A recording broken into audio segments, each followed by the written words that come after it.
All right. Hello, everyone. Welcome to the Millennials Are Old podcast, where you know what? Sometimes when you're an old ass piece of shit millennial like us, sometimes life just drags. You know what I mean, Brian? Oh, I know. It It just scrapes the skin right off your damn body. Just the grind and the drag. it just drags. Just life, Like there's a foot right on, your neck. or on your back too.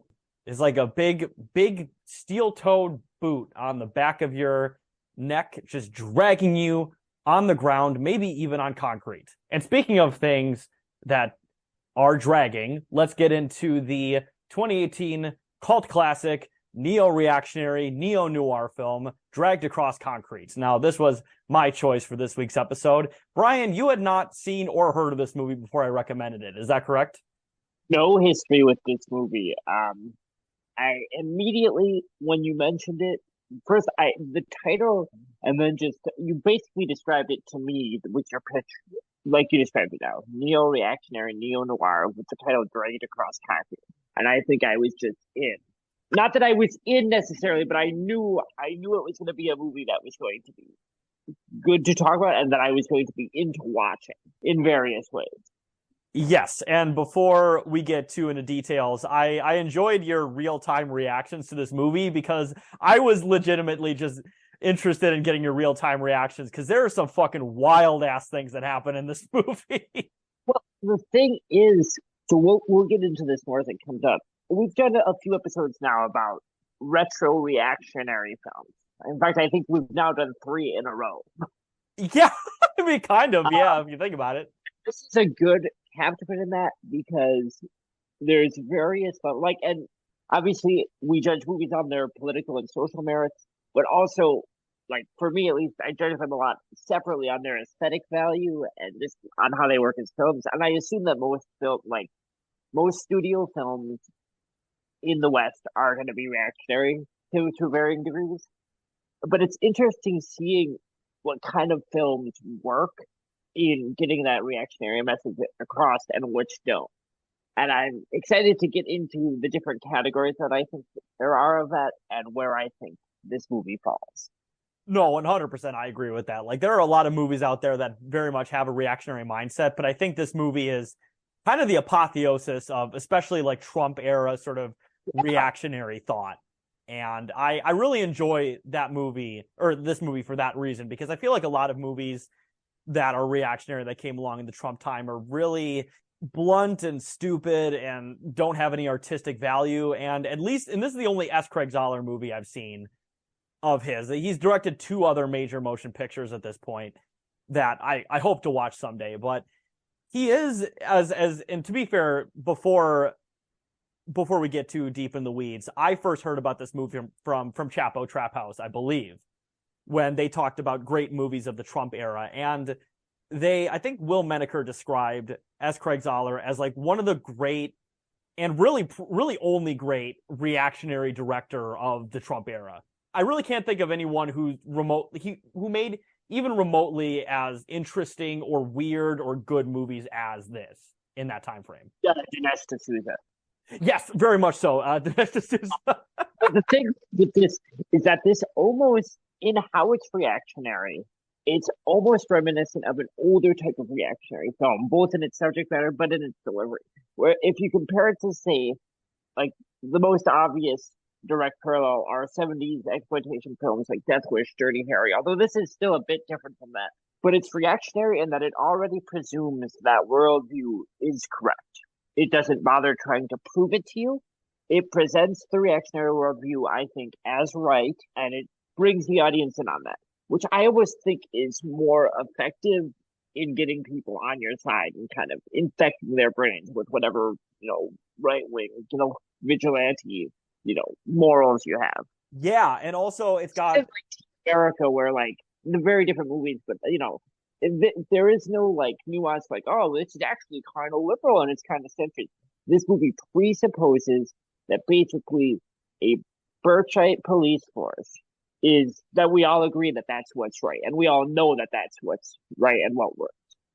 Yeah, it's really interesting in the fact that this movie I think is more morally ambiguous than I think a lot of its detractors are given it credit for. But this movie, yeah, very much does presuppose that its worldview is inherently correct, and you're just kind of on the fucking like you're on the roller coaster that this movie is trying to take you on, for Well, sure.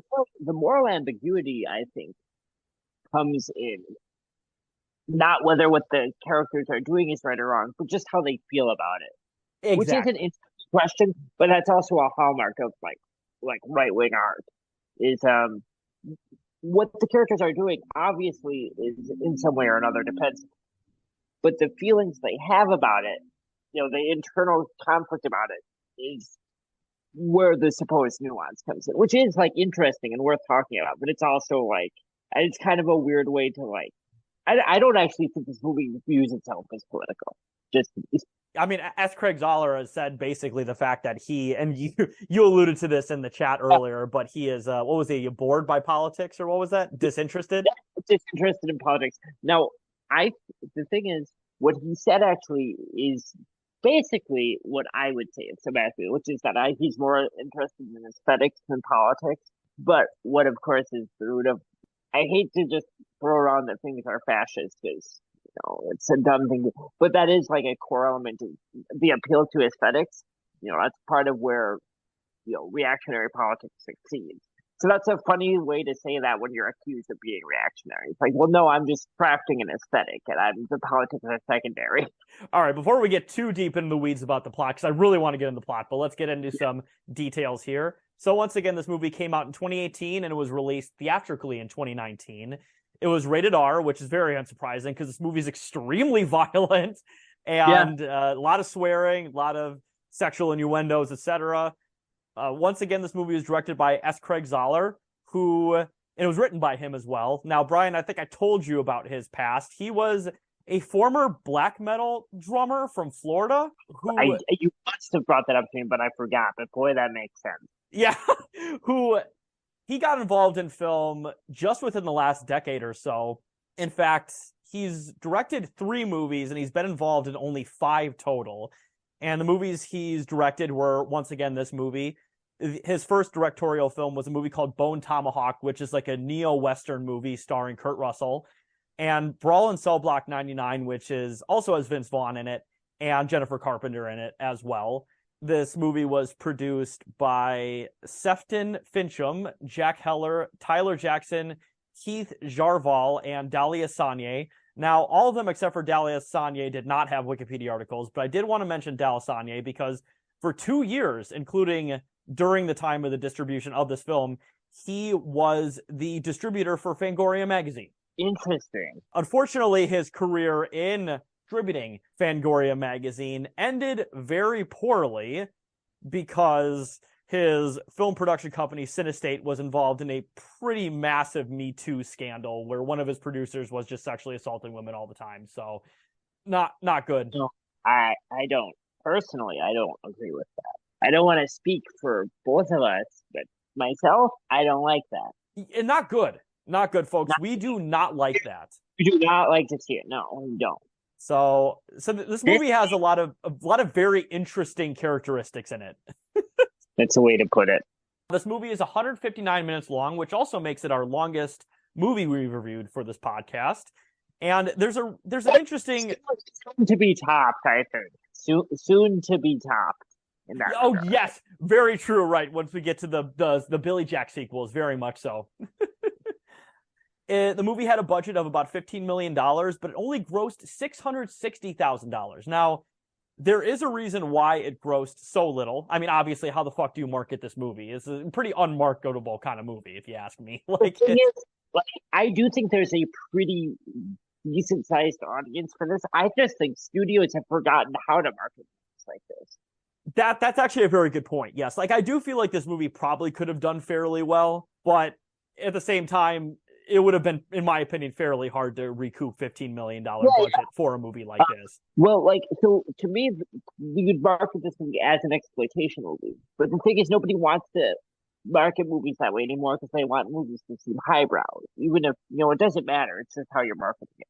But to me, that's how you would do it for a movie like this. And speaking of marketing and critics and audiences, this movie has a 76% critic score on Rotten Tomatoes and a 68% audience score, which I was not surprised that the audience score was a fair bit lower than the critic score, because this movie, as I've seen many reviews from very high rankings to mostly poor, this movie was pretty divisive on its release. And I wonder why. Little piece of work. I mean, it really is. This is a nasty fucking movie. From a critical standpoint, I do think like this is a good I think this is almost objectively a good neo-noir film. You know, it's exciting, it's compelling. You know, the characters have sort of not complicated motivations, but they have sort of interesting internal logic. But it's a nasty movie. The worldview of this movie, if I can interject a little bit of myself into this, you know, I don't know, it's pretty facile and it's pretty vile, really. I would agree with that. I'd also very much use the word nihilistic. I think this is a very nihilistic worldview. Yeah. Yes, very much. So, and speaking of things that may be nihilistic, let's get into some trivia. Now, the first fact I have here is Vince Vaughn, while working with Mel Gibson, which, you know, we were talking about reactionary, one of our great reactionary actors out there and producers and directors, Mel Gibson. I mean, Mel Gibson, I was actually thinking, this is worth bringing up. When you're talking about reactionary artists, I think it's pretty safe to assume at this point in his life, anything that Mel Gibson does is going to be pretty heinous in its implications and also pretty well done. Just like the man does good work, whether it's as a producer, a filmmaker, an actor. But boy, he is an unhinged fucking lunatic. 100%. But while his father is one of the premier Holocaust deniers of America. That's very true. Oof. Well, you know, that's wild because S. Craig Zahler is actually Jewish. I saw that. So that's interesting. Just say that. I mean, you know, are there right-wing Jews? I wasn't aware. Yeah, that's actually very true. There's definitely some Zionists out there that have gotten into some strategic alliances with Holocaust deniers and Nazis. But you know, I don't necessarily think that's what Zahler's deal is. I think he's just kind of, you know, how people wander into being reactionaries because they're being edgy, and then they sort of end up there one day. Yeah, I'm guessing that's what happened to him. Wait, Brian, you're telling me that a black metal drummer just walked into being a reactionary? Yeah, you end up there at some point. You surround yourself with all this edgy bullshit, and then all of a sudden you're like, well, before I know it, you're like, well, I support cops murdering people. You know what, Brian? When I heard of NSBM, I just thought they wanted to spread socialism in a national context. Okay, I had no idea they were that. I had no idea they were like that. I prefer DSBM, and I'm waiting for the DNSBM S crossover. Yeah. Depressive, suicidal, national socialist black metal. Oh shit! But anyways, well, Vince Vaughn and Mel Gibson were working on Hacksaw Ridge. Vince Vaughn showed Gibson the screenplay for this film and talked up writer/director S. Craig Zahler and his vision. Gibson was responsive to the material and agreed to star immediately, which I think is really cool. Yeah, he read this and he was like, "Oh, this is for me. I need to do this." Because he wasn't, okay, 100% think, I'm sure he loved this script, but also you got to think, you know, he has been a little bit rough the last 15 years or so from now. But you know, when he read this script, that he knew, and it was coming from his buddy Vince Vaughn, that it was a worldview that he could reconcile with his own past pretty easily. Oh, very much so, yeah. Now, this is a fact related to the length of the film. According to many associated with the production, it was long thought that this film would have a wide theatrical release in the U.S. However, it was rumored that Lionsgate requested the film be edited down to a quote-unquote audience-friendly 130 minutes, which was met with much disdain from S. Craig Zahler himself. Considering his final cut clause in his contract, Lionsgate opted to release the film in a limited theatrical run and same-day digital through Summit Entertainment, mirroring the other Zahler releases. The film stands uncut once again and unedited at 159 minutes. Now, that's one of those things, right? Because I feel like S. Craig Zahler is somebody who probably could have had a fairly lengthy, critically acclaimed, lauded, financially successful career if he was just willing to bend to the will of the people. And he just refused. Like that takes some fucking balls to do that. Because this is a guy, once again, who had made movies with Kurt Russell, with Vince Vaughn, now with Mel Gibson, and he essentially through what, like I said, could have been a very lucrative career away because he had an artistic vision and he wanted to fucking show that to the world unedited and uncut. That's impressive for me.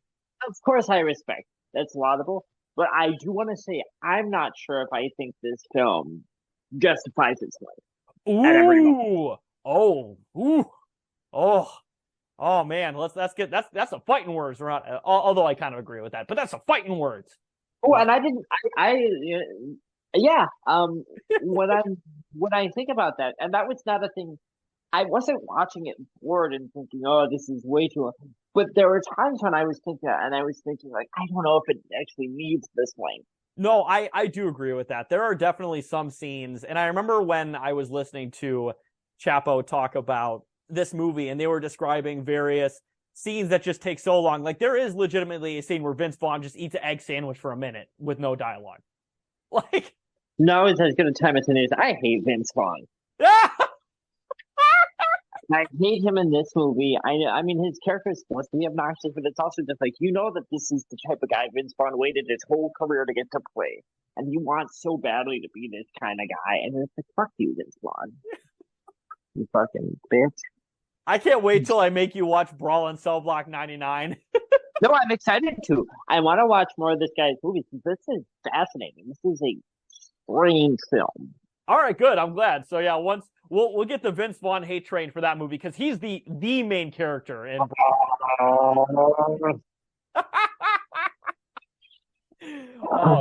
But speaking of actors and characters you might like, Brian, the next fact here is Michael Jai White, who played Biscuits in this movie, expressed in an interview that he was pleasantly surprised when Mel Gibson warmly approached him, explaining that he was a huge fan of Jai White and his action films, specifically Blood and Bone.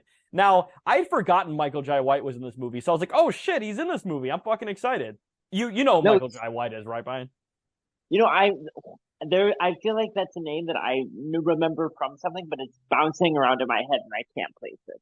You might know him as Spawn from Spawn. That's what I'm thinking. That would be what it is. So that movie, I'd be that. I might not have enough to say to make that an episode, but I watched that movie a lot as a kid. It's fun. It's fun.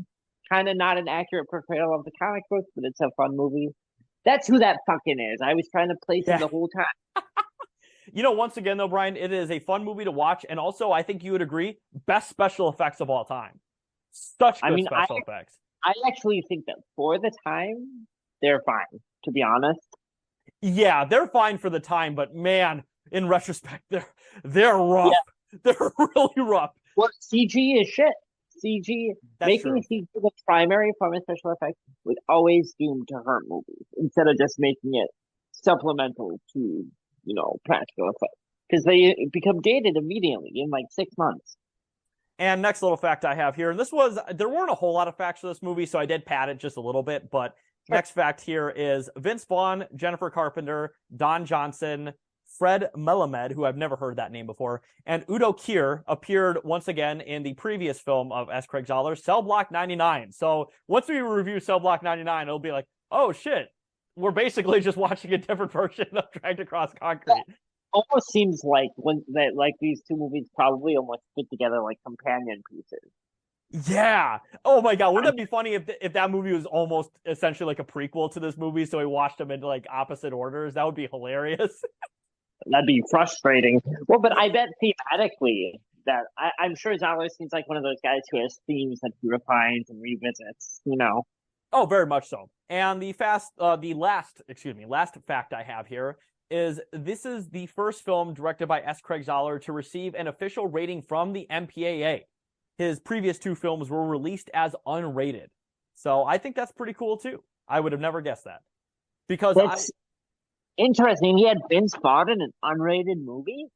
Even though Vince Vaughn, I don't really like him as an actor either. He does strike me as a guy who's willing to take certain amount of like creative sort of independent risks in movies. Because he's like a Tucker Carlson friend. Yeah, of course. Yeah, exactly. And the thing is, he's anodyne enough that he can always go back and just do some middle of the road goofy comedy and re-earn his goodwill, as long as he doesn't like go into like full like Nazi mode, you know? Yeah. Well, I do believe, Brian, speaking of Nazis, I do believe Vince Vaughn in Brawl and Cell Block 99 is a neo-Nazi. Interesting. I believe. Don't quote me on that, but I think I read on the like just for a sentence of the synopsis, it said he's a neo-Nazi guy in prison in that movie, but I could be wrong. This movie sounds just hard for me to imagine him in that role because here he's playing like a wise guy, kind of schmuck cop, you know, which I don't like Vince Vaughn, but I can see him as that character. Hard for me to think of him as like white power build in Arrested Development. Yeah. Oh shit. So yeah, let's get into the synopsis of this film. Now, the movie begins in the fictional city of Bulwark. Not Bulworth, because I wish this movie was set in the fictional world of Bulworth. That's the opposite of a reactionary movie. They said that I had to turn on the subtitles and make sure they weren't saying Bulworth. Yeah, that would have been fucking. You just have fucking Ned Beatty out there as. It's in the same cinematic universe. Yeah, you just see him on TV rapping. Just for a second, would that be amazing? But recent parolee Henry Johns, played by the actor Torrey Kittles, chastises his mother for returning to prostitution and taking drugs before reuniting with his handicapped younger brother Ethan, played by the actor Miles Truitt. Now, I really enjoyed getting to know Henry Johns, because Henry Johns is, even though he's not on the poster or really any kind of, in anything, like any promotional material for this film, he is essentially our main character. He's our emotional core of the film, really, I would say. As much as most, if not more so. And at least for me, I think Henry Johns is like probably in like the top 2 or 3 most likable characters in this entire movie, and most charismatic characters. He's the most likable main character in this movie. The one thing I want to point out when we're talking about this movie being reactionary is it's kind of funny because they create a character just out of prison, and family struggling, and he's a black guy in this world that's full of racist cops. We're just gonna get this out of the way because those are our heroes, right? Well, full of racist cops and just racist people in general. That's just the default setting, which fine, sure, granted. But so this guy gets out of the prison, but is immediately tempted to go back to crime. But then we see that his mother is prostituting herself, and she has developed a heroin habit. They're behind on bills, and then cherry on top, he's got a little brother who's just a sweet, kind of nerdy kid who's in a wheelchair. So basically, giving the audience every possible wink and nudge that, like, see, there's reasons that he's being a criminal. He's not just a gangbanger, giving them every possible reason to give that character the benefit of the doubt when they normally wouldn't for his criminal behavior. I also found the scene where his mom is prostituting herself and the guy comes out. Now, once again, we talked about racism, and race is a very central theme of this movie. Oh, yeah. I thought it was really interesting that a white guy came out because, of course, and Henry Johns and his mother and brother are all black, and a white guy came out, and I'm like, oh, that's literally a honky. That's literally a honky. Because I'm sure, Brian, this is a total. I might even delete this, but you know where the term honky came from, right? No, hit me. It was when white guys would go to various black neighborhoods and would honk their horn to pick up black prostitutes. That's what the term honky came from. I'm so glad I know that. Well, because I'm sure the filmmakers were aware of that. Yeah, they probably were. The way that the client, the John, runs out. Yeah. In fear. Oh, shit. We also get to meet Biscuit, once again played by Michael Jai White. Biscuit and Henry were childhood friends. They seem to have a very good relationship, including Biscuit picking him up from prison and getting him hooked up with a former schoolmate of Henry Johns. So good on him. He got him laid and he picked him up from prison. Good job, bro. Yeah. Cool guy. And now he's trying to get him to risk it for the Biscuit. That's the central theme of his opening scene. Will he risk it for this? I'm so sorry. I'm sorry. At least he didn't have to. He kind of did it all for the nookie. If you think, never mind, I won't get into that. Yes. Risk it, or will the Biscuit go limp? All right, I think it's time to move on. Yeah.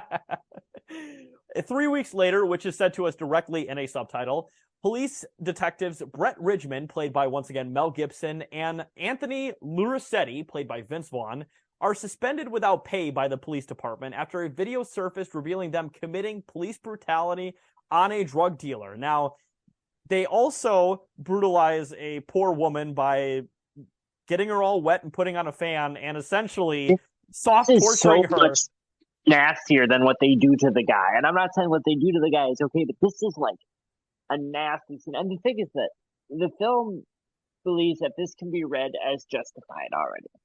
Yeah, well, that's the thing. They got the drugs, they got the money, Brian. It clearly worked. Yeah, I mean, there isn't any sort of complicated thing. It is literally, well, everyone knows that, they're just doing what they have to do, but all of, actually, they never use any political terms. Well, they do use the word liberal a couple times in very funny ways that we'll get to soon. But what makes this an effective piece of reactionary art, I think, as opposed to something that over-explains itself, is, again, it doesn't bother to justify this worldview. It assumes that the audience is on board and just pushes you into its world, which is, I think, the scariest kind of reactionary art and the kind that reaches the most people. Because if you're not looking for it, you might not even see it, especially if you're enjoying the movie. And it is a well-acted and, exciting movie. Yeah, no, for sure. I totally agree with that.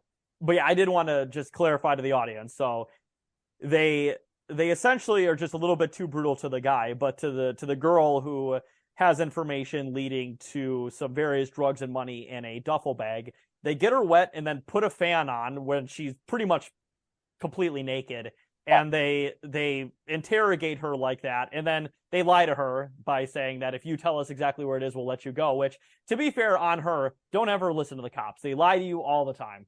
Just they lie. Yeah, so, they never have to tell you the truth. I hope we're not the first people telling you that in this. Yes, once again, as any good criminal defense lawyer will say, when the cops ask you a question, shut the fuck up. Shut the fuck up. What's interesting is that this movie, which is a pro-cop movie, does portray them as liars. Yeah, that is really interesting to me. Like it is a pro-cop movie, but it shows that they lie for the greater good, Brian. And they do it without even thinking it's just part of what they have to do to get their jobs done. It's not like any sort of conflict for them. It's not even a question if it's okay to lie or not. Another scene I wanted to highlight is the diner scene, which, Brian, there's some hilarious reactionary dialogue in the diner scene. It rocks so hard. There is a song that's playing on the radio in the diner. Now, interestingly enough, another fact I did not include, but all of the original music for this movie was actually written and performed by S. Craig Zahler. Yeah? Because the music in this is pretty good. Like it is. And there is a according to the film, an ambiguously gendered person singing a song, and like, oh, is that a guy or girl singing? It's like, oh, I don't know. And it's like, who can really tell anymore? And then I think the line is like, well, I thought the line was blurred between that when men started saying they are pregnant. We're pregnant? Yeah. Yeah, just like, what the fuck is this? Like 1995? To be fair, though, these cops are 100% stuck in the early 90s. 100%. These are pre-Rodney King cops. Yes, they are. They absolutely are. That is the world that this movie is existing in. It's also like, I don't know if anyone says that in real life anymore, that like the we're pregnant thing. This one thing that you said to me when we were talking about this film is you said it's so nail in the head how piece of shit cops talk. And based on these conversations and from these conversations of cops that have come out, yeah, this is pretty much how they talk. Just 100%. I mean, I won't dox too many people on the show, but my stepdad is a former cop, and he says some pretty sus shit sometimes that's related to stuff like this. Aw. Yeah, I mean, to be fair, it's not nearly this bad, but he will say some things where it's just like, where the fuck did you get that from? Are you still talking to your old cop friends? What the fuck? Taylor's stepdad, friend of the pod. Legitimately. Yeah. Nice guy. Thank you. Yeah, he's a nice guy. He just says some very questionable things sometimes. But speaking much of like other this movie. Yes. But speaking of very questionable lines as well, the scene where they are suspended without pay is pretty funny too, because the sergeant is played by Don Johnson, who is, we all know from Miami Vice. Yep. And I love there's a piece of dialogue that's really funny where they're talking about, politics these days, garbage, and cell phones are annoying. But the one funny line I really want to say is, you know what? Being accused of racism is a death sentence. It's like being called a communist in the 50s. This was like enraging to watch because it's like, because also and I know everyone listening is familiar to this because again, this is a pretty compelling movie, and I knew because Taylor gave me a heads up that it was this kind of movie. When you hear dialogue like that, and again, this is at face value, and you're just like, oh, fucking god. Yeah. This is also one of the earliest examples of a thing throughout. So it is the cops are openly racist. What makes this interesting and very frustrating, and it reminds me of some other movies in the cop genre, okay, is the way it's approached is like, well, yeah, they probably shouldn't say that, but also, like, you know how it is. There is literally a part in here where Vince Vaughn's character says something. He's like, I'm not racist. Every Martin Luther King Day, I order a dark roast or something. And it's like, what the fuck? Like, and that is like, that is something cops say. Yeah, exactly. But it's like, but in this movie, the way that you're supposed to see it is like, you're supposed to be like, that's not good, but you know why they say it. Yeah. It's one of those like arm nudgy, like, oh, come on, man. Oh, come on. And it's just, exactly.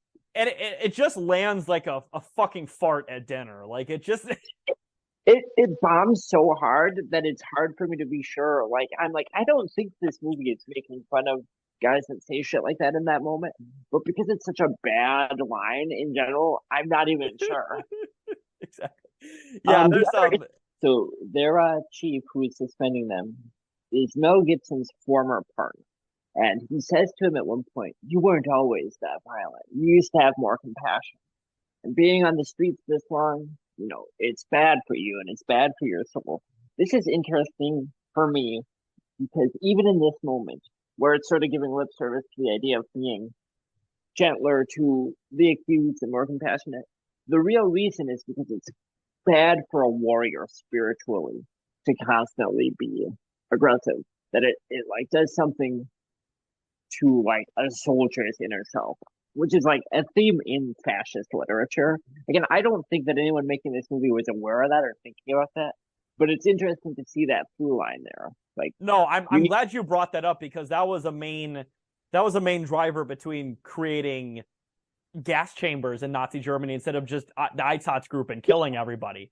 Like, and the idea is, yeah, we need to be compassionate. You need to learn to be in touch with your softness because it's bad for you, and so it's like you're poisoning yourself to do it. And it's also kind of just for a brief fleeting moment, again, paying lip service to the idea that cops shouldn't just, murder people. But yes, after that scene, both detectives are desperate for money, with Ridgman needing cash to move to a safer neighborhood for his family, while Lurisetti stalls in proposing to his girlfriend, Denise. Now, you had a point, Brian, and there's a later scene in this movie, but this woman who I assume is mixed race, biracial, however you say it, is laughing about the video where he's brutalizing a minority.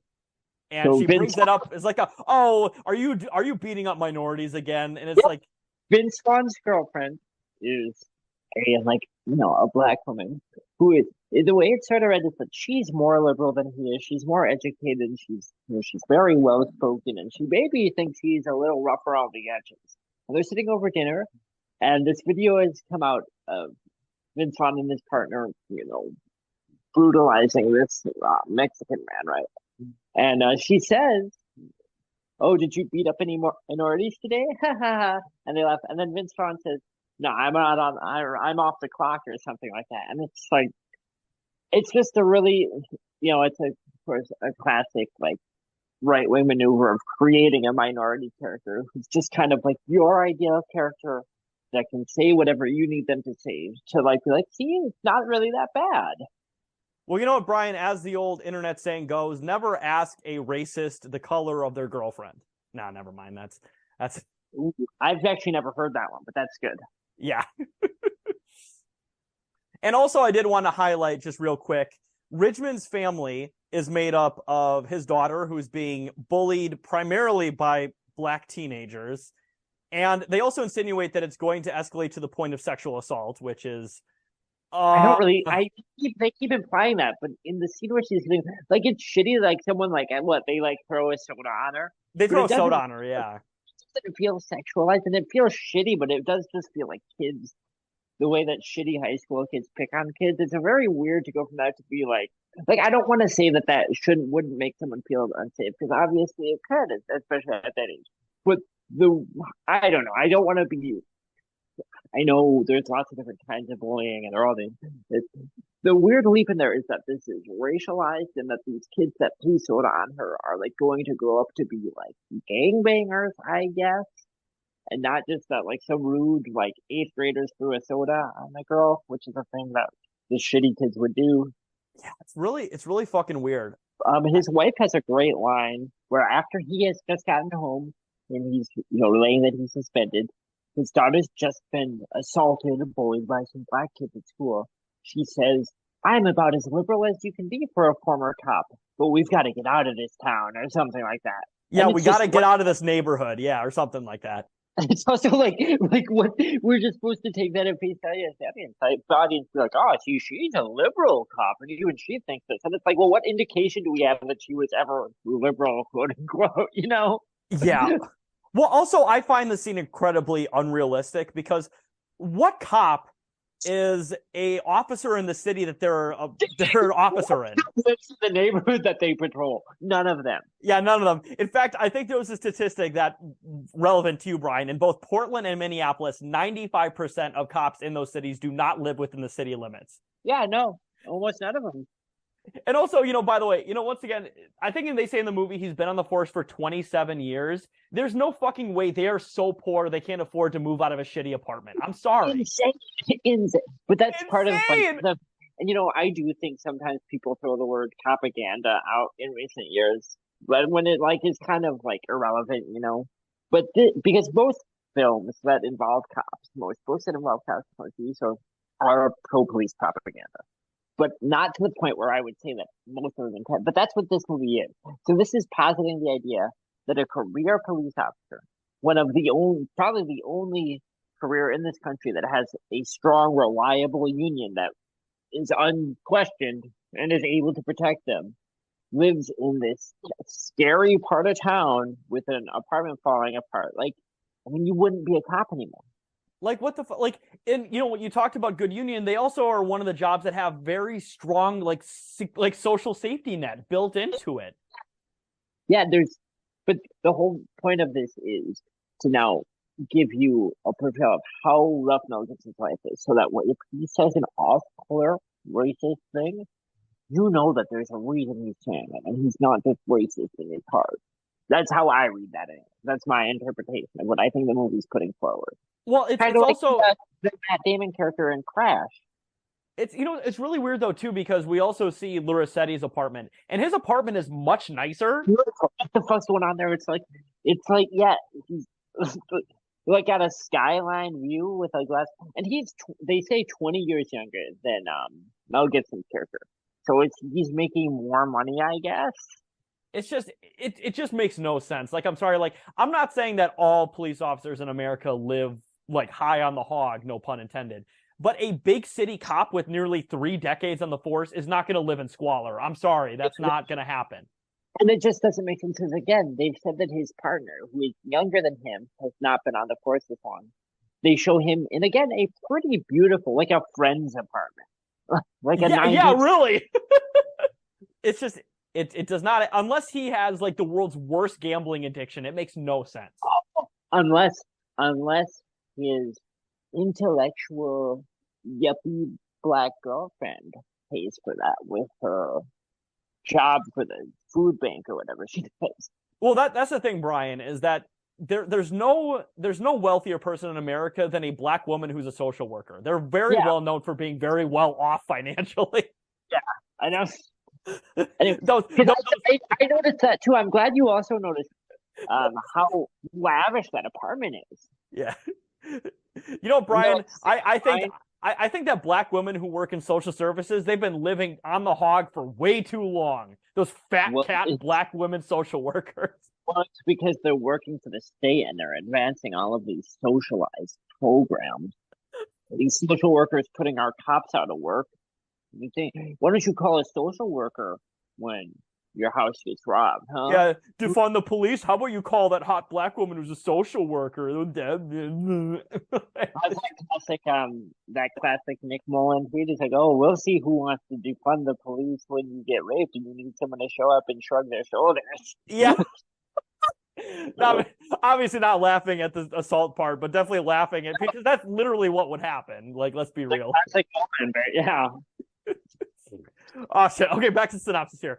On a tip from Frederick, played by Udo Kier, a wealthy businessman with criminal connections, Ridgman recruits Lurisetti to help him surveil and rob Lawrence Vogelman, played by the actor Thomas Kretschmann, a professional thief. Now, Henry and Biscuits are hired by Vogelman as getaway drivers, whose men, who are known as Black Gloves and Gray Gloves, have committed a series of robberies to buy a customized bulletproof van. Now, Black Gloves and Gray Gloves are terrifying characters. Yeah, no, these are scary. These are classic, like, action drama villains. These are scary guys, like cold-blooded psychopaths. They give you 5 seconds to give everything that you have, and if they don't, they're killing you. Like it's not even like an Anton Chigurh situation where there's like there's like a little bit of room for error, but you can still live. Like these guys, like nope, you have microseconds. No. It's like they make Jigsaw look patient. Like yeah, they're waiting to kill you, and it's not sadistic really. It's completely professional. It's an efficient elimination process. It's rough because we see them rob a couple guys in a car at one point, just shooting them in the head and stealing basically their fucking pocket change. We see them rob a liquor store, which probably get a couple $100 from that, but they kill a couple people on top of it. Anybody that just gets in their way, it's rough. These guys are scumbags. Yeah, these are great villains for like a crime or a noir film. Just like very efficient, like almost like robotic killers. Yeah, and we never even see their faces either. So, which I think is better. I think that's a better call. Yeah, oof, yeah. But watching the scenes with Gray and either Gray or Black Ops, I think it's Black Ops, but either way, they just fucking murder everybody in their way just to get a couple dollars. It's rough. Vogelman and his crew then rob a bank, taking the employees and customers as hostages. And we get a little scene and this is the scene that Chapo mentioned as like a particular scene to highlight the sort of reactionary viewpoint of this movie, which I think is one of the better scenes in this movie, in a movie with great impactful scenes. We have bank employee Kelly Summers, played by the great Jennifer Carpenter. I love Jennifer Carpenter. She's not nearly in enough stuff, unfortunately, who came back to work from her maternity leave. And it's really hard watching this because she's just at a bus stop. You can tell she's kind of nervous. She doesn't really want to go. Just before she gets on the bus, she leaves, goes back to her apartment, and she basically pleads with her partner because, once again, she just had a child 3 months prior, they say. They say she's used up all of her maternity leave. She's used all of her vacation, all of her PTO, and all she just really wants to do is just have more time with her baby. And it's really hard to watch. It is. It's really hard. I'm not familiar with the Chopper review of this, so I'm curious to see if they interpret this the same way I do. Well, the only thing they described it as, because they didn't get into spoilers, but they described it as incredibly distasteful, which it is very distasteful what happens to Jennifer Carpenter, because once she finally is told to basically get to work by her partner after a scene where she just kisses her baby's foot and just basically begs and pleads. It's like I said, it's very emotionally hard to watch, but she gets to the bank. It's exploitative. It's exploitative, exactly. I actually think that this scene sucks. It's my least favorite. Yeah. Damn. I'm glad we disagree. Honestly, I'm interested to hear why you think it sucks. Because as soon as it starts up, I think to myself, well, she's gonna die. That's the whole reason this is here. They're showing you here so they can show you she has a newborn baby. She's begging not to go to work. Oh, she's gonna get murdered. And it's going to serve as no other reason but to give us further catharsis and I'm not even saying this from a moral standpoint. I'm just saying I think the scene sucks. I think it's hacky.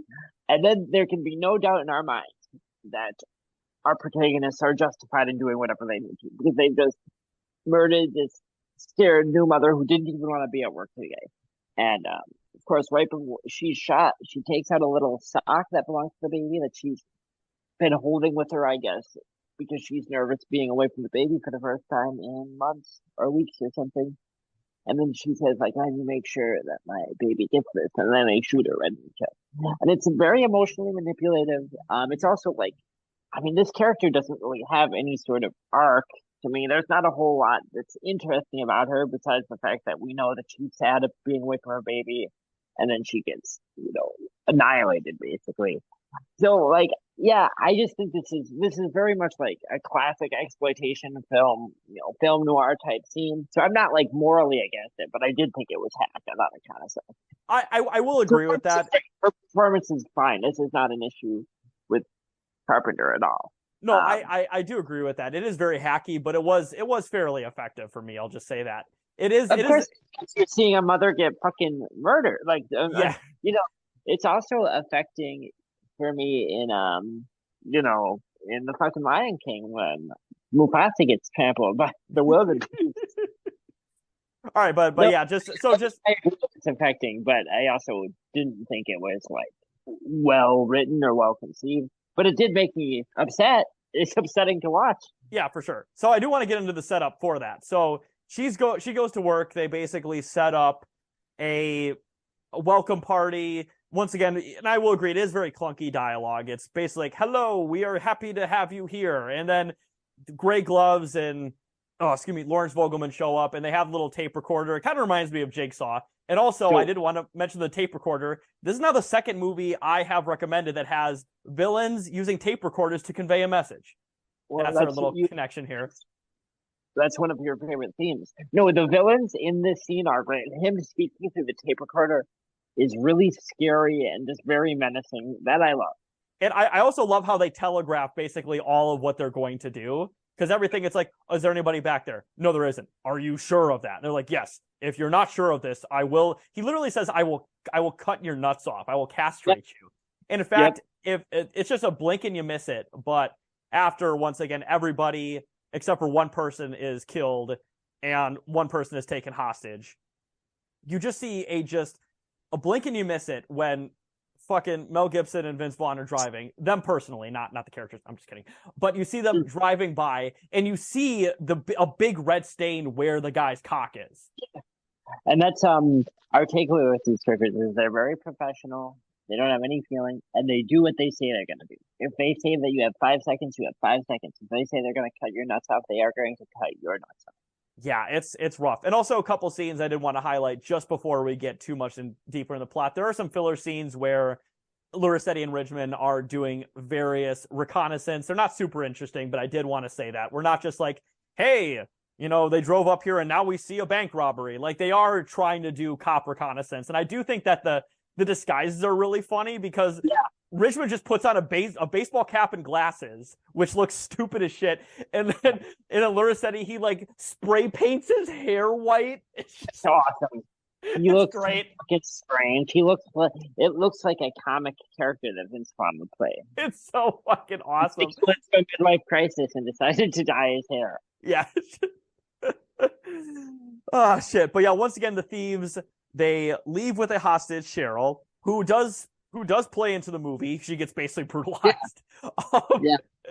While the van is being tailed once again by Ridgman and Lurisetti, which Henry notices, but only Henry notices. Nobody else notices that they're being tailed. And in fact, during the scene where they're going from the bank to their drop-off point, he lies to the thieves, telling them that no one's following them, this and that and this and that. The thieves are taunting him by basically shitting on the way that he talks and being overly aggressive. It's just, yeah. So one of the things that you could read in this as being a not racist thing is maybe that the thieves are saying racist accounts to our getaway driver, making fun of the way he talks and his dialect. The thing with that is that Mel Gibson also does that constantly throughout the movie, and it is played as like a kind of thing, like a sly little back and forth. So it's hard for me to read that as like a comment on racism because the movie also just does it from other perspectives. But easily our most likable character in this movie for me, a character who has a very clear, deserved motivation for the crime he's committing, who's gotten to a place where basically as the lookout driver, when he's seeing that people are getting seriously hurt and murdered. He's already upset about it. He regrets being here. Yeah, I mean, shit. Why wouldn't you be? You were basically told that unless something went horribly wrong, no one was gonna die. And then the second something goes wrong, they murder everybody. It's just it's yeah. Even career criminals don't want to see that kind of fucking wanton violence happening. And even just from like, I mean, it is implied that for him it's moral too, but even just from a practical standpoint, it's like if you have any intention of getting out of this, it's possible, I guess. And that's the thing too. I'm sure he's thinking like, oh, these guys just murdered an entire bank full of people. They're fucking coming for me next. And they're totally right by that. They're totally right about that. So, as soon as they are driving the van, it is pretty clear that the intention of the thieves is to murder our getaway drivers. Like, I feel like that's very quickly becomes apparent both to the audience and to the characters on screen. but as the thieves drive off with their gold bullion, so that they don't steal cash, they steal gold bullion. Henry and Biscuit are then forced to surrender their weapons. I believe Henry Johns, he puts a gun behind his back in the seat, if I'm not mistaken, or something like that. Realizing they may be killed, Henry chooses not to reveal to Biscuit or the thieves that they are being followed by the detectives. Lurisetti learns of the atrocities committed by the thieves and berates Ridgman for not intervening sooner or notifying the authorities, but Ridgman asserts that law enforcement would be too late and only the two of them can deal with the thieves. Now, I do think this is interesting. So there's other bits of dialogue where Mel Gibson's character, Ridgman, tries to be very calculated in all of his decisions, but his percentages on success are very off. They're not accurate. He tries to be a cop like, I'm going to triangulate the situation with a 95% assessment rate. And it's like, dude, you're clearly in well above your head. That was such a cop thing. And I wasn't sure if the film was doing that in a self-conscious way. It's got him, triangulating. Using all the polysyllabic terms and being like, I know all the percentages and all the statistics like cops love to do. Or is this a commentary on dumb cops doing that? Or is it just saying that he's really good at that? Well, that's the thing, though. I think it would be more making fun of stupid cops because he's clearly terrible at this. See, that's what I was thinking. That's another thing where, like, when you talk about this movie being reactionary, it is important, I think, to note that it is, like, humanizing the cops in kind of a complicated way, which I think, again, doesn't make it less reactionary, but does make it more interesting.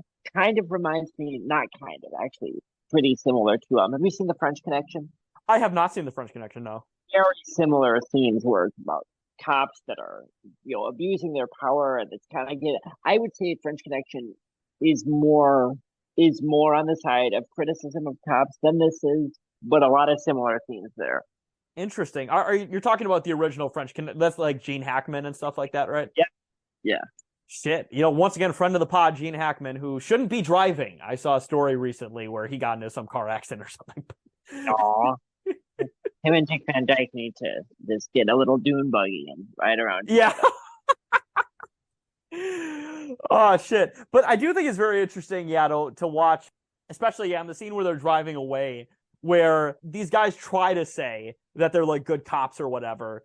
And Mel Gibson's just like, yeah, I'm a good cop, but you just let those people die. And in fact, Vince Vaughn has a line where he says, you don't have anything to say about our culpability.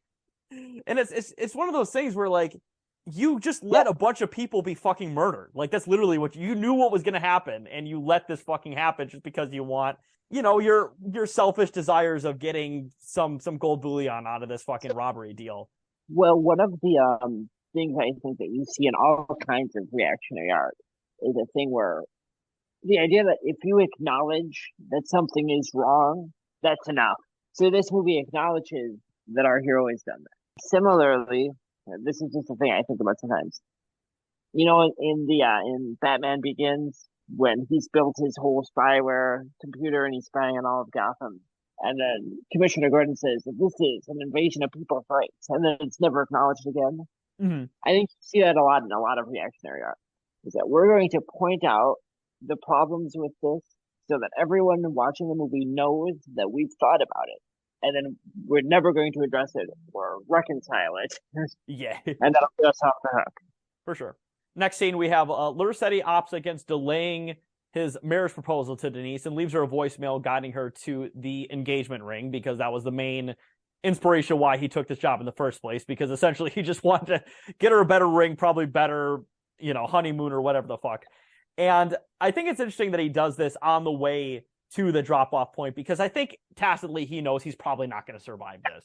I actually think this is a very, for me, moving scene. It's him, knowing that he's probably about to die and kind of, trying to casually surprise his would-be fiance with this ring by giving her just instructions to where to find it and not telling her. That, I think, is a pretty moving scene for me. I will agree with that. I did like it. It's my favorite single thing in the movie, even though I didn't like Vince Vaughn's character and I did like it. That shit. But that was the thing where I was like, oh, that's actually really sad. It is. Because he knows, and as the audience, that he's about to die. But she doesn't know that. So she's going to find this ring and probably have no idea that that's happening. Probably be happy. Yeah, and I would pinpoint that Lurisetti first realizes it probably the second that they drive by the bank scene with the massacre. He's like, oh shit, these guys aren't fucking around. Yeah. So that's a good bit. I like that. For sure. Once they arrive at a country garage in the countryside, the thieves and Biscuit and Henry John.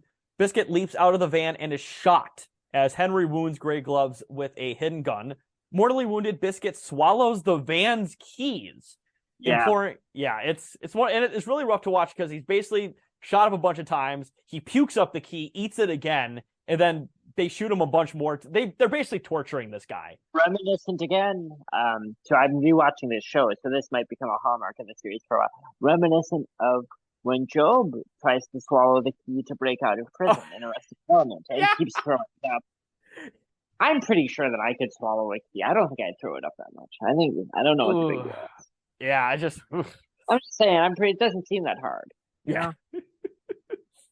Imploring Henry to take care of his mother. He's later shot dead by the thieves. Now, there is a once again, character building scene where, because once again, Biscuit and Henry Johns were childhood friends, they describe an incident where, I think it's a Biscuit's birthday party or something, and Henry John gets a bigger piece of cake than Biscuit, and Biscuit wanted this Jurassic Park cake. It's a cute little scene. It's a good little character building for these two characters and their relationship.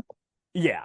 The hostage, Cheryl, is sent to pull Biscuit's body into the van, and Black Gloves cuts the key out of Biscuit's stomach. Now, there's a very weird line, and I don't understand the purpose of this other than just to, once again, put these guys out there as just racist, where they're cutting open. It's like, they're like, oh, it's the big white spot, and make sure not to cut open his liver. It smells really bad, especially in black guys. And it's like, what the fuck does that mean?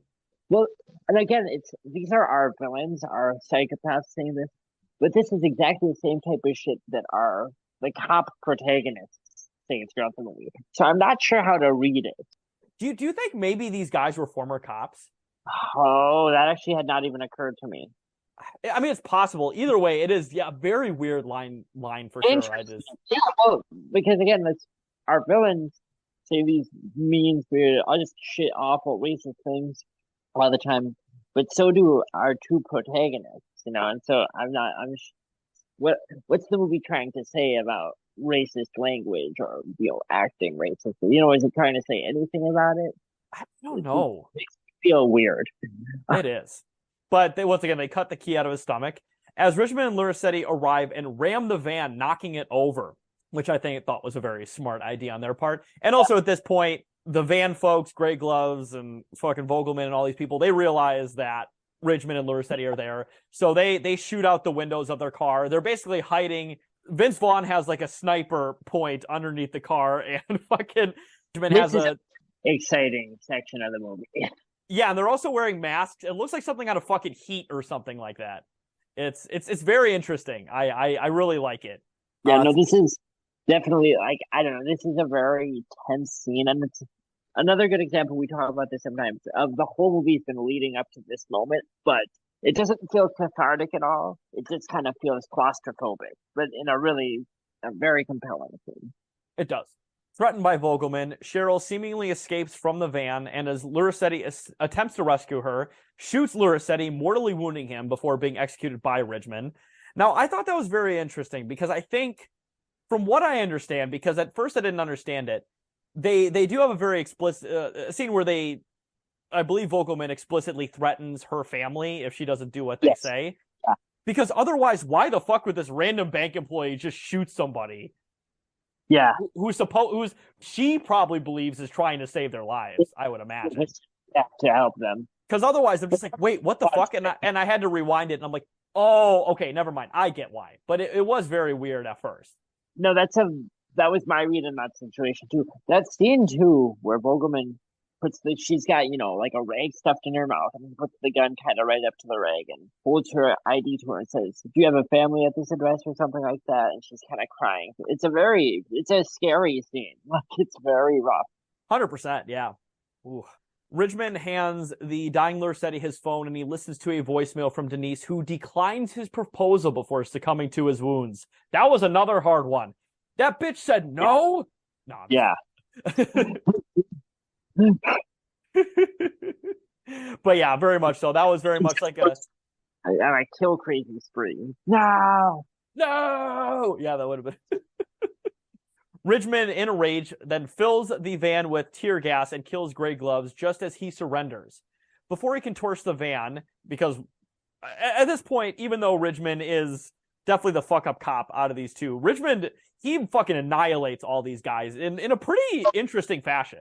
Well, I think that part of the arc for this, and it's a great annihilation. I kind of think that that's his arc, is that at the beginning his chief says, you're spending too much time on the streets at your age. It's going to make you turn into like this full armored soldier and go crazy. And my read on this is that by the end of the film, that's basically happened to him. Just maybe not in quite the way that his chief anticipated. Interesting. I did not realize that come around on the theme. Interesting. Okay. That makes a lot of sense though. That makes a lot of sense. Yeah. Once again, though, before he could torch the van, Henry fires a warning shot because, of course, Henry's been watching the whole time, including filming the assault that Ridgman does on the van and also killing Cheryl. He, once again, fires a warning shot and insists the valuable contents of the van be spared. Ridgman climbs on top of the van and kills Vogelman before the latter can shoot him through the retractable slit in the van. Henry shoots Ridgman in the foot and reveals that he has recorded the entire incident on his cell phone and identifies Ridgman as a detective. The scene between these two characters, this back and forth, is so good. Like, this is maybe in some ways, the most tense scene in the movie. Like, I will agree with that for sure. I thought that, and it's interesting too, because once again, we believe in the movie that Vince Vaughn and Mel Gibson are the main characters.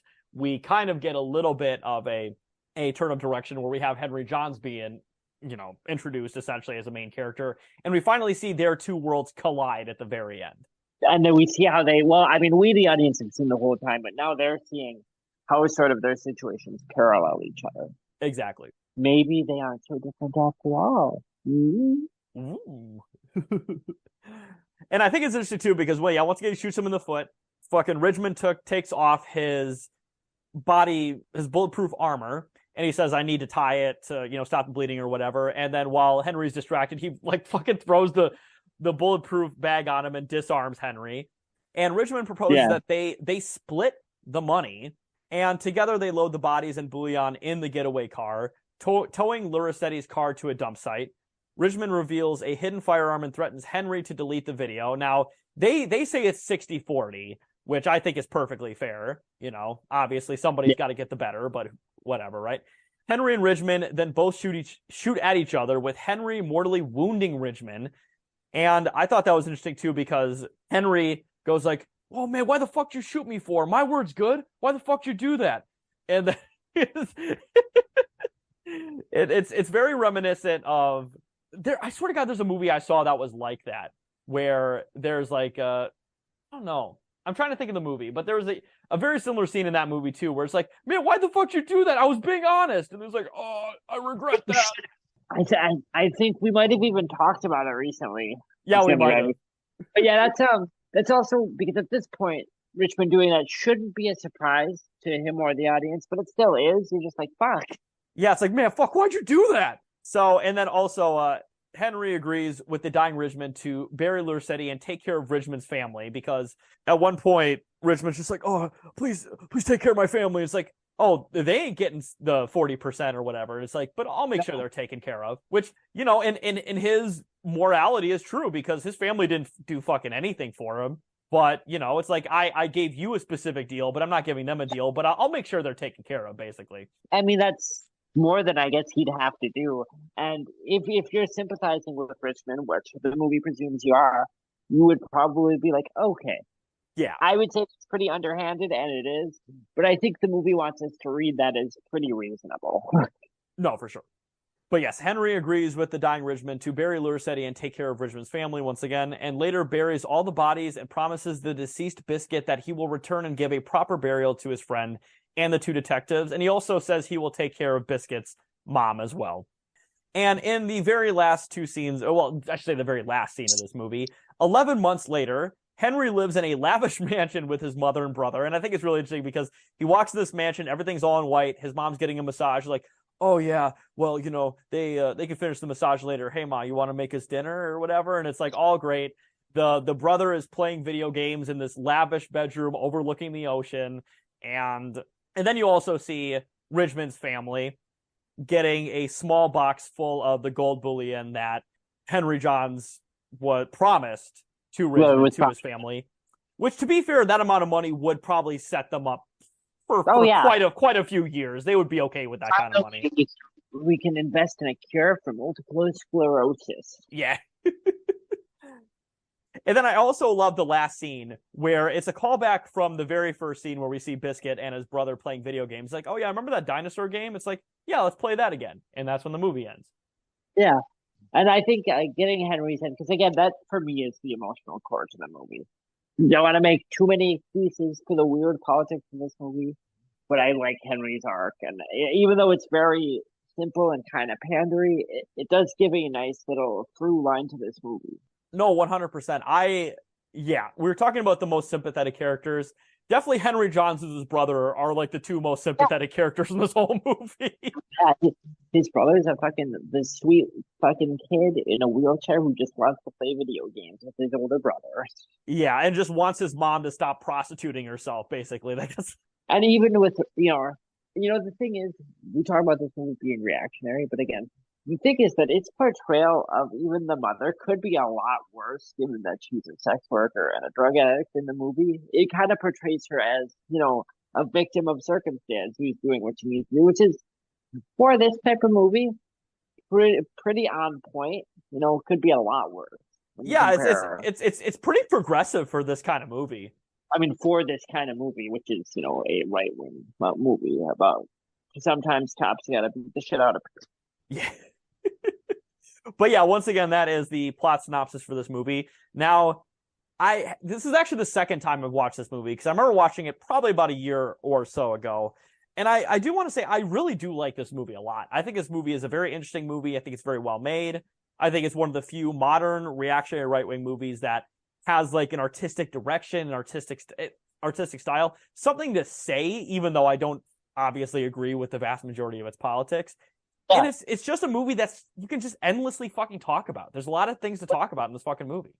And it is good. If you like neo-noir, if you like police thrillers and things, I mean, this is a pretty effective movie. It just, myself, because it is so explicitly right-wing. And like you said when we were talking about it off record, almost preachy in how right wing it is. There's things like saying, of course you said the line, they accused of racism as like being accused of communism in the 50s. There's a line where he says something like about how cell phones are everywhere and they're like ruining people's brains because everyone can see what cops are doing and all these things. For me, the pretty explicit right wing politics of this, it is pro police brutality, makes it pretty hard for me to recommend. Yeah, I agree with that. I think this is a movie that I would not recommend to probably the vast majority of regular moviegoers. And I liked watching this movie. Like, I think it's a good movie. Yeah, 100%. Like, I would say the vast majority of movies we have seen for this show, I would probably recommend to general audiences, but this is not one of them. Even though I do love this movie, this is not a general audiences kind of movie. Well, here's the thing. I'm not trying to do a separate the art from the artist thing, although that is pretty much what I believe.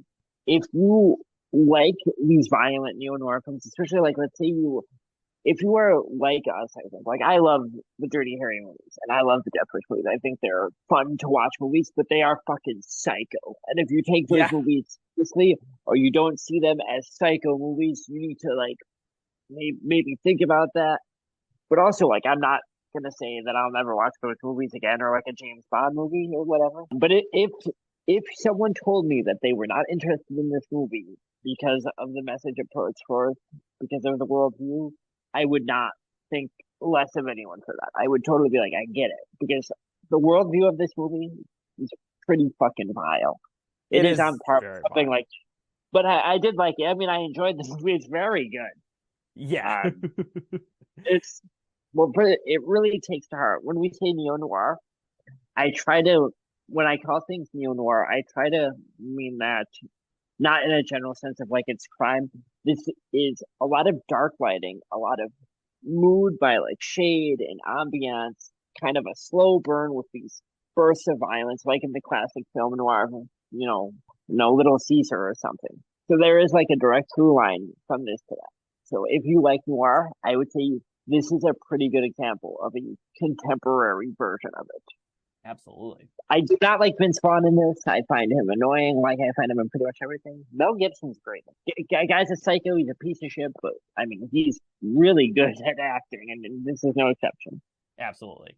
All right. And finally, let's get into some classic Amazon reviews. Now, Brian, I was very shocked by how many people reviewed this movie on Amazon. This is actually one of the most reviewed movies we've had for this podcast. There was like thousands of reviews for this movie, which I really appreciated because it gave me a chance to just see what thousands of Amazonians thought about this classic film. It had 3,800 reviews on Amazon. And this movie like bombed kind of in the box office. Yeah. Well, I think this movie probably did well on word of mouth. Would be my best guess. But yes, let's get into some classic Amazon reviews. I got 5 here, and I got some positive, a couple negative, but they're mostly positive. So first review I have here is from Richard J. Burton, who gives this movie 5 stars. And the header of the review says, "Slim and muscles make the movie." And the body of the review says, "It is as if Mel Gibson and Vince Vaughn are introducing 2 or more new actors to us. First, I will mention and set aside the cameo appearance by Don Johnson, and then applaud the acting by Michael Jai White and Tori Kittles. Their performance was better than anything I have seen in a while. 2 soft-hearted thugs hired by a ruthless killer. What follows next is a series of sad stories." Now, would you believe that was one of the best reviewed reviews for this? I think it's not a very good review, to be honest. That's very helpful. It actually kind of makes it sound like a different. I mean, it's pretty much all accurate, I suppose. But if I just read that review, I would be imagining a very different type of movie. I really would too. I would describe it as more of like a buddy film, but that's definitely not what this is. Yeah, that's how it makes it sound, like a buddy comedy about 2 soft-hearted thugs on a road trip. I mean, to be fair, this movie is kind of a road trip movie a little bit, if you think about it. But next review I have here is from L, just the letter L, who gives this film 5 stars. And the header of the review says 2 thumbs up. And the body of the review says, "Great! It's not PC, and it's pretty realistic in many, many ways. I have no doubt most of the 1 stars were, quote unquote, offended by that. I'd recommend it." And they did give the thumbs up emojis. And this review was also also highly recommended. That's not helpful. The thing is, because this is like a good movie, even though, like, again, I find its worldview reprehensible, I do think this is a good movie. So someone giving this a 1 star, I think probably is just judging it based on, its worldview and its content from that perspective. So this person isn't wrong, but they also haven't said anything about the movie. In what way is it realistic? Is it realistic in that all the cops are racist? Or is it realistic in that they're right to be racist? What is this person saying? The fact that was one of the more recommended reviews was very hilarious to me because I think it's a pretty terrible review. You can never stop waging the culture war on all fronts. You have to wage it on the Amazon reviews. You have to wage it on IMDb. You have to wage it on Rotten Tomatoes. You can never cease bickering with other people who are saying almost an exact mirror of what you're saying. Oh God. And speaking of Brian, you're gonna love this next review because this review is a much longer version, but I would say slightly more descriptive. Yeah. The Amazon reviewer JB gives this movie 4 stars, and the header of the review says, everything about this film is a nail biter from start to finish. And the body of the review says, it's been a long time since we've seen a film this well crafted, with this much unflinching dialogue and punishing violence, all of which are perfectly appropriate for the film's storyline. It's been so long, in fact, that we are shocked for its lack of quote-unquote PC, as if stumbling from somnolence that has confined and shackled cinema and storytelling for more than the past decade. With a touch of Tarantino and Tony Scott's True Romance, or Scorsese's bone-crushing tension of Goodfellas. That had occurred to me that some of the reference points in here, of course, are Tarantino and much more strongly Scorsese. And I liked this movie. This is not approaching the level of craft of either of those guys. But also, like, True Romance is my favorite movie of all time, and I don't really think there's much comparison here. Ooh, we should review it at some point then, if it's your favorite movie of all time. That movie, that's probably my favorite movie ever. Ooh, okay, shit. That's not here nor there, but I don't really agree in any way. This movie doesn't feel, the plot isn't similar to True Romance. I don't know. That's all. Sorry. No, it's all good. S. Craig Zahler's script and direction give us everything worth watching, including its 159-minute runtime. Though Mel Gibson reminds us of his superb acting skills as Brett Ridgman, Vince Vaughn as Anthony Lurissetti and Tony Kittles as Henry Johns are exceptionally indelible in their roles. Benji Batchkey's... Cracked open the thesaurus. This guy cracked open the thesaurus. Yeah, exactly. I won't insult you too much, JB, but I don't agree with a lot of what you say here. That's the review? Oh, no, there's a little bit more. Okay, good. Keep going. Benji Batchkey's cinematography seems perfectly beautifully etched as if from the film's concrete title. I give this 4.5 stars for high marks in all phases of filmmaking, except perhaps an ending, which while satisfying, seems cobbled on and a bit anticlimactic. Nonetheless, a must-see for every cinephile. I don't know if I agree with 90% of this review. Just think the guys like I mean, it doesn't surprise me that most of the people that like this movie, and me and you both like it, but it doesn't surprise me that most other people that like it so far don't have our politics. But it kind of seems like both of these guys mostly like it because it's un-PC, quote. The one thing I'll say about this review is that, I mean, he did talk about a specific thing at one point, which is the cinematography, which is one of the things that I think makes this film really striking and work too. So that's at least something. Like, at least he said something concrete about the movie and not just culture war. I'm not a snowflake. Yeah, because the last couple reviews were very much that. they were very simplistic. Did we get any from the other side of that were equally helpful and thoughtful as those, but deriding the movie? Yes, I was able to find one highly reviewed negative review. And it was from Craven, who gives this film 1 star. And the header of the review says, don't waste your money. And the body of the review says, this movie, like so many movies being made today by Hollywood and Netflix, seems like they are mocking the movie making. This movie looks like some producers came to a high school drama class and said, we will give you some well-known actors and $50,000 so you can make your own movie. This movie cost $15 million. It did not cost $50,000. That's not also, it doesn't even, I mean, like, I don't know a ton about acting, but I can tell you that's not true. Like, yeah. I mean, go on. Sorry. This movie is about as entertaining as watching paint dry. The actors appear tired and bored with the roles, and like so many other new release, they're tired because they are tired in the film. They're worn out. That's exactly. Why dumb motherfucker. And like so many other new release movies, just not realistic. That's not true. The cop dialogue is extremely realistic. Yeah. I don't think a cop would actually say these things. I think cops would say probably about half these things. Oh, yeah, no. I mean, the worst things in this movie are that's why it's hard, even though I think this movie is reactionary, but it's kind of hard to criticize it for that dialogue, because again, it seems pretty realistic how cops talk when they're alone.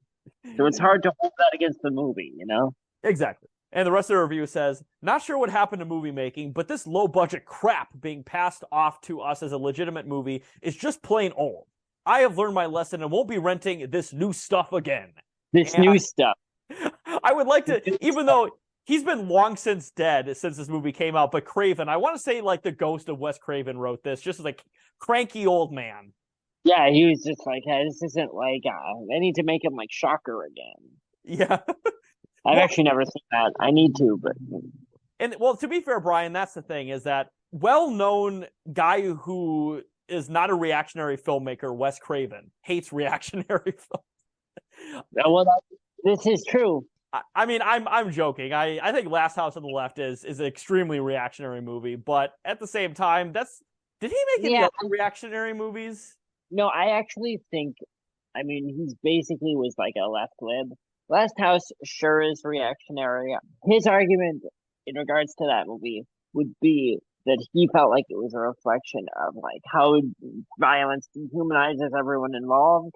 Like that's Wes Craven. I don't know. You can agree or disagree with that, but for what it's worth, that is what he felt like he was trying to say with that movie. And I actually feel like for a horror director from his era, he's pretty thoughtful. But Wes Craven would not have liked this movie. No, I don't think so. I don't think so either. He would have felt like it was, well, he would have said it was racist. He probably would have said it was right wing or conservative, and he would be not incorrect. Rest in peace. Rest in peace. Friend of the pod, for sure. Friend of the pod. And speaking of very good things, let's get into the final review here. And I wanted to highlight this one because I thought this one ended very well. So this review is from Mickey N, who gives this movie 5 stars. And the header of the review says, a movie that doesn't hold your hand. And the body of the review says, first, I want to say that I don't understand the people saying this movie is unrealistic. It's a movie, of course, but it's still leagues more realistic than 99% of movies that get wide theatrical releases. And by 99%, he's talking about MCU. Yeah, because that's 99% of what gets theatrical releases now. Anyway, enough about those troglodytes. What I really like about this movie is that it doesn't force any messages on you or tell you exactly how to feel. I mean, to be fair, it kind of does. Yeah, no, I kind of agree with this guy. I mean, I think I probably feel differently about stuff than this guy, but I don't really disagree with him about that. It simply presents you with a series of memorable characters and events and lets you draw your own conclusions. One of the leads is very arguably a racist. I disagree with that. They're objectively racist. They're racist. If you're going, this guy might be racist. You know, I mean, no, this guy is racist. Extremely racist. Yes. Racist. The other is an accessory to several murders. That's objectively true as well. Does that mean the film is condoning racism and murder? Decide for yourself. The movie won't decide for you. And that's just the surface. There's many other issues the movie makes you think about. I won't go into detail about what they are, because that would involve getting into spoilers. But I will say I found myself thinking about this movie for days after, because it's the kind of movie that makes you think. And that's getting rarer and rarer. So give it a shot. Challenge yourself. And honestly, I agree with this review pretty hard. And also the last sentence, challenge yourself. If you feel like you can challenge yourself watching a movie that you didn't think you would like, getting a worldview that you don't see very often in modern movies, then challenge yourself. I mean, I do have to agree with, I mean, I pretty much agree with this review. My disagreement would be, and I think you alluded to this too, I mean, this movie does have a worldview that it up front does pretty much state to you, but I agree that it doesn't hold your hand. I do think it's a legitimately challenging film, and I do think it's like, I mean, I hate to say it makes you think. It is a little bit, more challenging, for lack of a better word, than a lot of movies coming out lately. This is a pretty good review. Absolutely. That's why I wanted to save it for last, because I thought this was definitely the best of the highly upvoted reviews. I think, given, the themes we talked about on Millennials are old, I'm assuming that's why you chose this, is because it's a compelling but deeply reactionary piece of art, and there's a lot of corners to examine it. There's a lot of murky depths to it and a lot of weird angles to look at. And I'm guessing that's why you wanted to watch it this week. Yeah, 100%. And also, it's just a movie that in my head, and I think we've verbalized it pretty good in this review. Yeah, it's a movie that's just, there's so much to fucking talk about with it. It's a genuine piece of almost borderline outsider art for Hollywood, because you just don't see movies like this being fucking made anymore. You just don't. And S. Craig Zoller, even though he is a very uncompromising and unflinching director, he's somebody with an interesting voice that I would like to see given another chance. Yeah, he has like a vision. And a Yes. pretty, once again, very uncompromising vision, because this guy, once again, as I mentioned very early on in this review here, he's somebody that was willing to take a probably fairly lucrative or at least, highly critically acclaimed career because he had an unflinching vision. And even though I agree, I don't think this movie needs to be 159 minutes long. I think you probably could have cut, I don't think you could have cut like 30 minutes that Lionsgate would have wanted, but I think you could have cut a couple of things here and there. But he refused to cut anything. He just refused. Yeah, and I mean, I always have to admire someone that does, especially because I actually do think this film could be somewhat marketable if he had made some of those concessions. And whether I agree or not, whether I would have made them or not, I have to admire that. Yeah, 100%. And I will say that definitely not the next episode I recommend, but at some point, I really do want to review Brawl and Cell Block 99 or Bone Tomahawk. I think those would be, and I did tell you earlier, those are movies that are considered less divisive and more critically acclaimed than this movie. So if you like this movie, I assume we'll probably like both of those movies too. Yeah, I'm pretty intrigued about that. I think we should add those to our long list, our ever-growing list. Hell yeah. I actually have Brawl and Cell Block 99 on Blu-ray and DVD, so I'll be able to download that pretty easily. That's a great title. So just from that alone, it is like every time I say it, it makes me excited to watch it. It's just an interesting fucking movie. It's like title. Does it have a badass poster? Because it feels like it should. It does not. In fact, the poster that I've seen online, the main one that's on the Blu-ray, is just a picture of fucking Vince Vaughn's sallow face in blue tint. Vince Vaughn's sallow face? He just looks like sad and like his eyes are sunken in and shit. Oh, I thought maybe you meant he was eating Dookie. No, I wish he was eating Dookie, but no. He looks like somebody was like, "Hey, you want to eat this bowl of shit real quick?" He looks sad about it. And then there's another one that's actually much better. To be fair, it's still pretty cheesy, but it does show Vince Vaughn getting the shit beat out of him, and I think you'd like seeing that one. But I'm on board with that. Yeah, I would see Vince Vaughn get fucking annihilated. Oh shit. So yeah, but any final thoughts before we end this review, Brian? I enjoyed this movie. This is a very compelling movie, aesthetically interesting, good performances. Again, I'm gonna say it is like a right-wing film. I don't know how conscious of that it is. It feels pretty conscious of it, but this is a movie that basically is exercising excuses for police violence. It's an interesting movie. I do like watching it, but I'm going to say that if you didn't want to watch this movie because of the implications, because of the politics of it, I think that would be a totally valid thing. But it is a really interesting movie. And I thought it was a good movie. Just as a film, it is well done. It's like Dirty Harry or something, where it just is good, Yeah. And I will say a final thought I have on this movie as well is I think, and maybe I'm wrong about this, I feel like S. Craig Zoller, in the way that he portrays very exploitative, once again, neo-reactionary, neo-noir violence, I feel like this movie has some parallels with a movie that came out the same year that was a revival of a reactionary IP that we have mentioned that it was a direct inspiration for this movie. Eli Roth's 2018 remake of Death Wish, which I personally think Eli Roth, when he makes that kind of movie, he thinks he's making Dragged Across Concrete, but he's clearly not. He's making something more shallow and more stupid or something, or more about spectacle. I mean, I didn't see the remake of Death Wish, but I absolutely would. Because I'm going to tell you, I enjoy the Bronson Death Wish films. Like I do. But those are also reprehensible in their worldview.